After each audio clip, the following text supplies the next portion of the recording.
Hanan, I'm going to start with you. Could you please introduce yourself? Of course. Hi, my name is Hanan. I am Chief Client Officer of Kinesso, which is part of IPG, and glad to be here to talk about human. The human, indeed. Corina.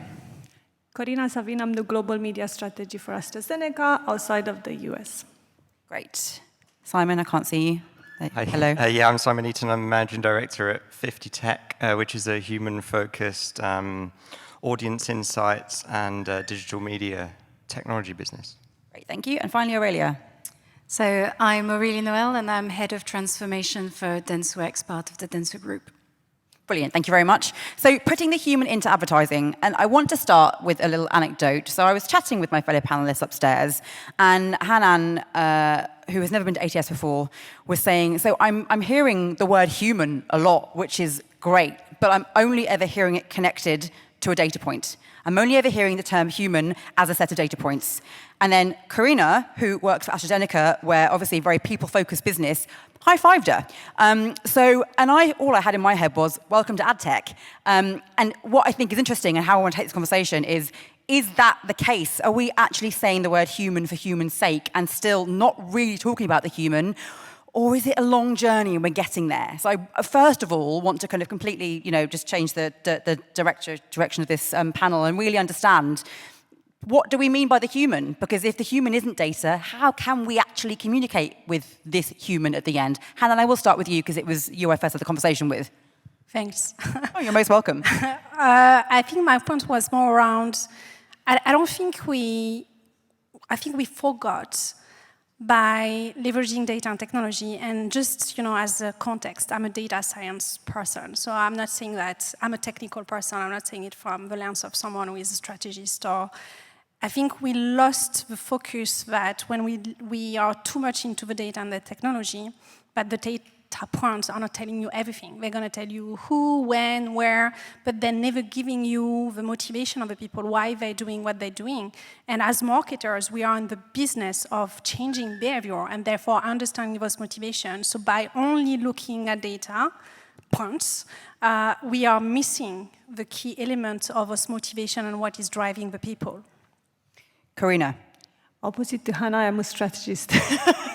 So I am there to connect dots, right? To build and look at the bigger picture. And I think data or technology in isolation will never show you the big picture. We need to understand what is needed, what is the objective, what do we want to do with that data, and how we use that technology in order to communicate in the most effective way to a human, not a data point, not a data set using certain technologies. So I think everything is connected, but the way we connect things and the way we build strategies is really, really important. Simon, can you give me some examples of how we can connect the dots, if you like, from human to human, while still using data, but not referring to the humans as a series of data points? No tall order here. Yes, I can. I think the first point I wanted to get this one across is, for me, we're a little bit, as an industry, some of our behavior focusing right at the end of the journey on users and cookies and IDs and identifiers is fundamentally dehumanizing. Like it is the way where we should be focused for me, which is why I do this for a living, is focusing on understanding the audience better at the beginning. The audience, the ability to understand the audience has evolved to a certain extent, but a lot of the audience understanding that is done is actually still pretty rudimentary. So I think it's about coming at this with the right perspective at the start, because you can't hope to join things up when you're sort of already focused on the execution at the end. That's not a human, that's not a person, that's just a thing, that's a data point. Whereas when we understand better at the beginning, the whole process works better.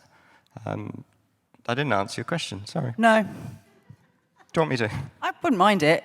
I think to you, really, it's fine. No, there is lots of, I think it's the fundamentals of joining up audience understanding, not having, the insights team as a separate department, having them well-funded, because we started our business as an insights company and ended up being a media company, because all of the money, the attention, and the focus is always on the execution, which obviously has to be awesome, otherwise we wouldn't have jobs. But it's the understanding that's actually the thing for me. As an industry, we should put more effort, budget, and attention on. Then you'll be able to join things up better. I don't think it matters where that understanding comes from. I think it just is about having the human, if you like, the people that you sell to now and the people that you want to sell to in the future as a thread that runs through the whole marketing and then the media planning and then the execution. Is that better? You did answer at that time. Yes, thank you. I appreciate that. Aurelia, what's your perspective on this and the human versus the data? So I think, back to what Simon was saying, as an industry, we've been obsessed with data. We've been obsessed with data for the last 20 years. And the reason for that is it gave us a lot of power, or at least the illusion of power. I have the data, I have the knowledge, I have the power. I think one of the things that we forgot with those data is the heart of storytelling. And we learn through stories as human beings. And data should only be used in order to tell a richer story, a story that is more relevant. The challenge we have as an industry is we're always trying to be visible to the few and not relevant to the masses, because we're saying, that's how we talk about precision marketing. What does that mean? That's why we're trying to say one-to-one marketing. Well, no, I'm sorry, but you're not investing a lot of your efforts into doing one-to-one marketing. I've got clients saying, I want 300 million email addresses by 2025. Sure, but what are you going to do with it? When are you going to store them?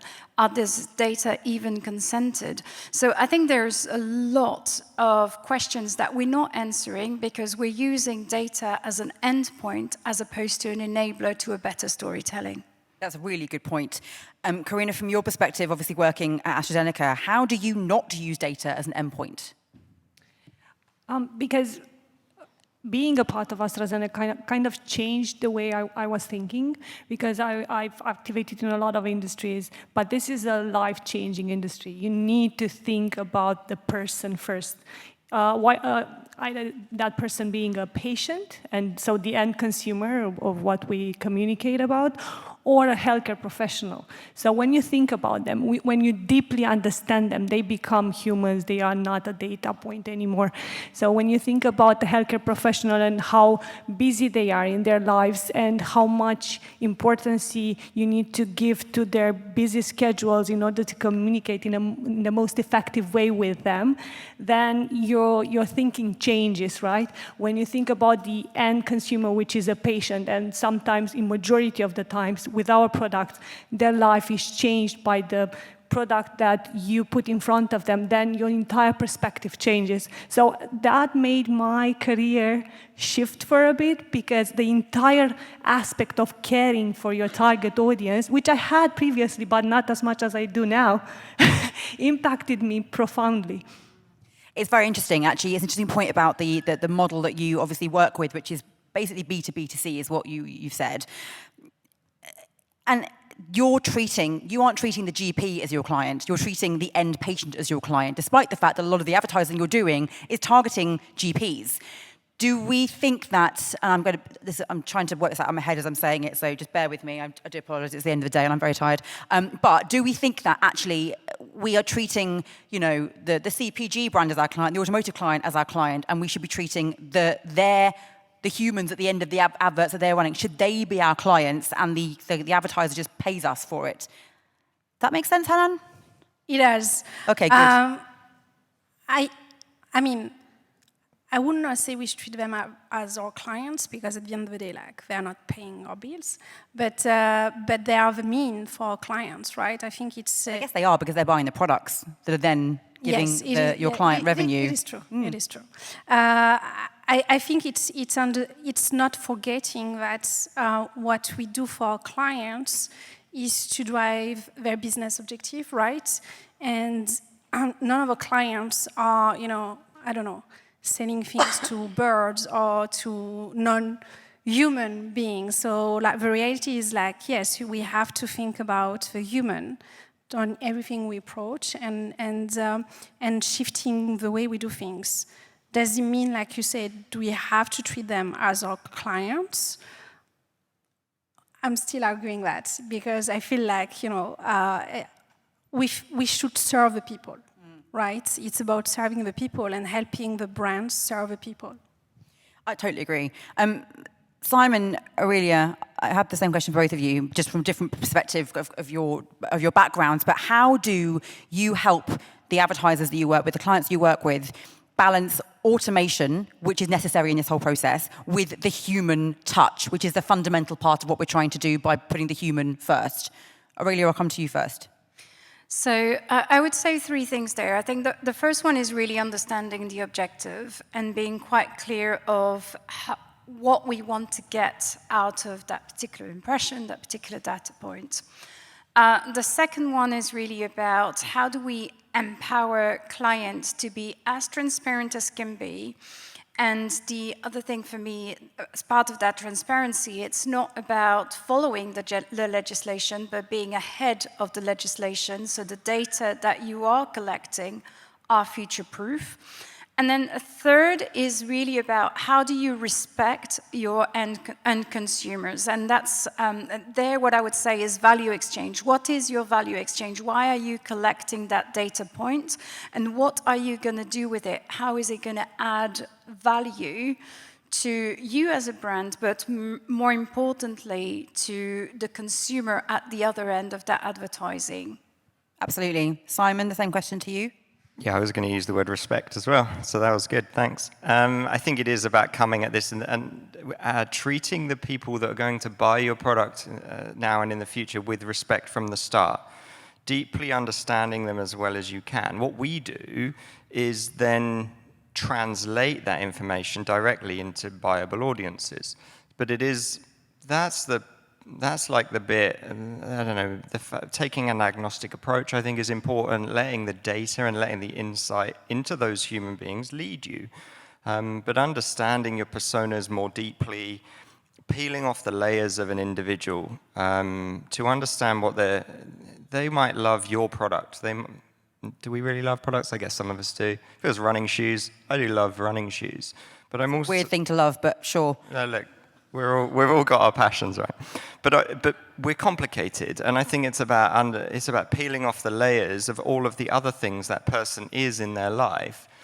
But having said that, not doing it on an individual level.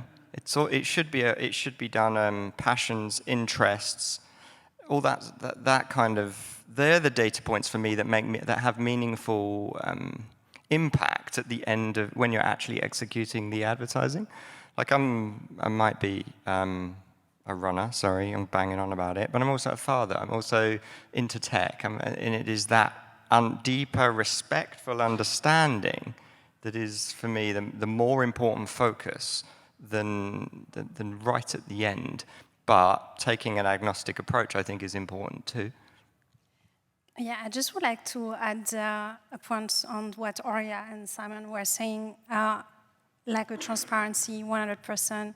But I think, and maybe there's a point where brands need to be better at, and even us, agencies and publishers and platform, is we are making it hard for the people to understand how the data is utilized. So even if you are really clear on your value exchange, how many clicks do you need to do when you want to opt out for the cookies when you end up in the page? Like you need one click to opt in, but to opt out, you have multiple clicks, and people are not necessarily educated to understand how the data is used behind, because the brands are not making the exercise to make life easy for the people to really understand how it's used. And I think if we put more effort to do that, they will trust us more, and it would be easier to leverage the data.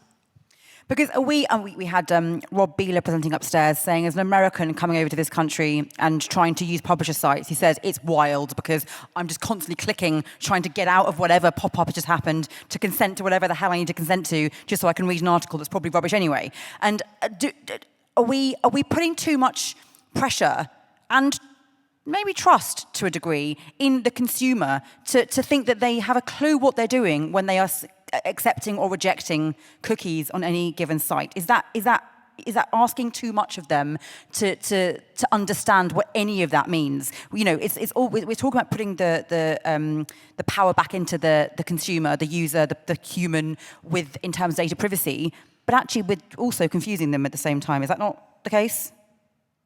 understanding human behavior is first. If you think about yourself, I always say that to my marketing teams, right? They think about this very posh understanding of consumer data and all this stuff. Put yourself in the shoes of a consumer, right? What is the first thing that you do when you see a pop-up about cookies or anything? You're clicking the damn out of it just to get rid of it in majority of times.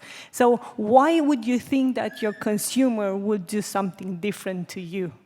Nobody thinks about basic human behavior. When you put your professional hat on, you start thinking that everybody will be different versus the way you yourself, you're acting in your day-to-day life.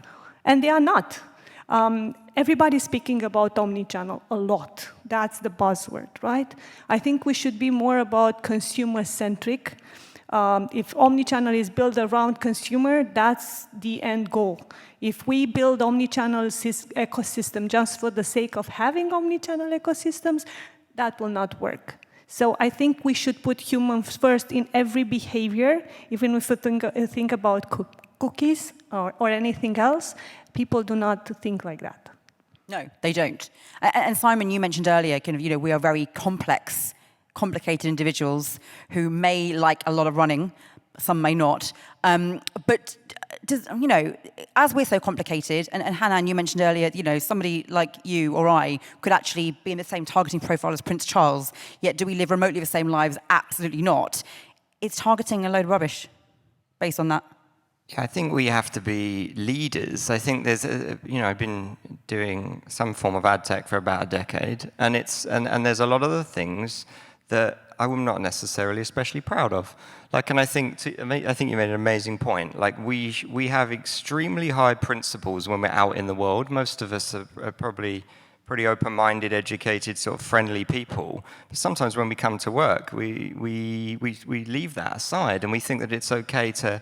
And some of that behavior is sort of potentially a little bit shameful. But I think it's up to us to be leaders, whether it's marketers at a brand or suppliers and agencies to brands. It's up to us to try and move that conversation out of the gutter and the nonsense, dehumanizing data that we've can't think of the word that we've. That's fine. We'll just infer what you mean. You know what I mean? Essentially, we've created this world, but it is up to us to improve it. And humanizing is literally as good a word as any as to how to move it forwards and be more respectful sort of to the audience that we want to sell to. Where does the responsibility lie for humanizing advertising? Does it lie with ad tech? Simon, does it lie with you? I think yes, definitely. As the people building the solutions that are then going to talk about their technological capabilities, it's important for us to have morals as well. But it's everybody's fault, and now it's everybody's responsibility, in my opinion, to improve it. Aurelia, there must be tough conversations to have with tech partners and with clients about, well, actually, what you're doing is completely wrong, and you've completely dehumanized the entire process, and dehumanize the human at the end of this process? So yes and no. I think no, because I believe that, unlike Simon, I believe the responsibility is not with the tech partners. The tech partners are giving us the tools. I think the responsibility lies with the client first and the agency to educate that client. It goes into the platform as well, because obviously when you go to the platform and you say, I want to run a 500K campaign or whatever, they're never going to say no matter how unethical or your campaign might be or those data you're trying to do. And it lies a little bit with the consumer as well to push back and say, no, I don't want your brand because you're not ethical. And I think that yes, in a way, in terms of tough conversation, because you have to often tell the client, but why? And being asked why or having pushback is not always something that clients are expected to, do not always want to listen to. So it's about saying, why? And that why shouldn't be because I can. Why should be, because again, there is a value into that impression, into that data point.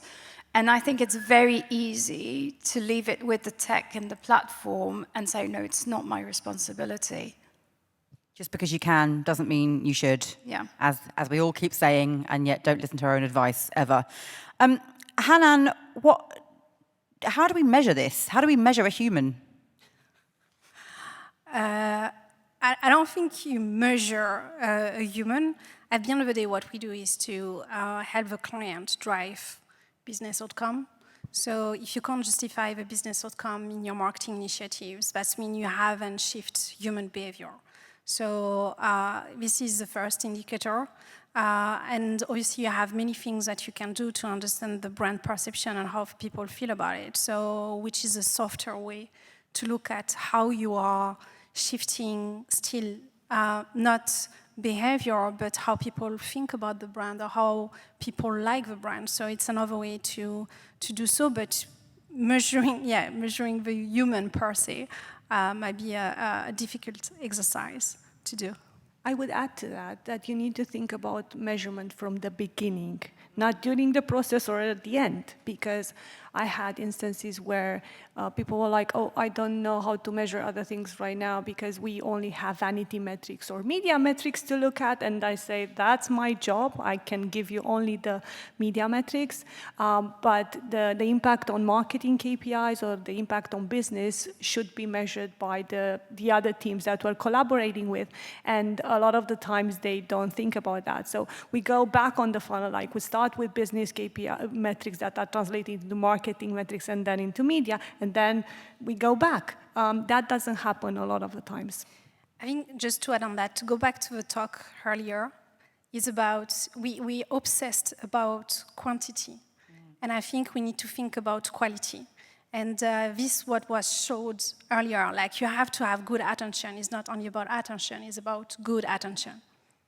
So how do you go from a scale at all costs, quantity at all costs model to having to go to your senior stakeholders in the business, whatever business, normally kind of the brand side, and say, well, actually, we can't do that. Firstly, because the cookies don't exist for us to be able to accurately measure that anymore. But secondly, because actually it's all about the human now. It isn't really about the data and the targeting, it's about the human. And will they just go, well, that's too fluffy. I want to know if I put this amount in, I will get this out. And actually what you're telling me makes that too complicated. Simon? Yeah, in the real world, you still need to be delivering the performance. Like that's always going to be top on everybody's agenda because we all want to, grow. We all want to drive growth or meaningful change in for what it is that we are selling. But when you can, I think it's all about having a transparent process that's really well informed. From our perspective, we try and provide the audience insights that we build for people, which are primarily focused on people's growth audiences. So it sort of aligns to that. It's not, we're not dealing in CRM data. We're dealing in your next customer, and that is the sort of the key thread, I suppose, that we're focused on.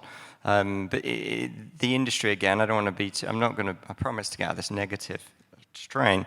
But it's about not having a black box approach. It's about having all your cards on the table. This is the understanding we are using. This is our creative strategy, the data that we are using, and these are the results. And everything be explainable from beginning to end.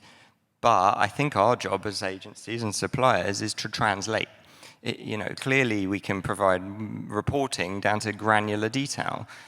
But we nobody actually really wants that. They want meaningful change at their organization. They want you to achieve the KPIs as set out.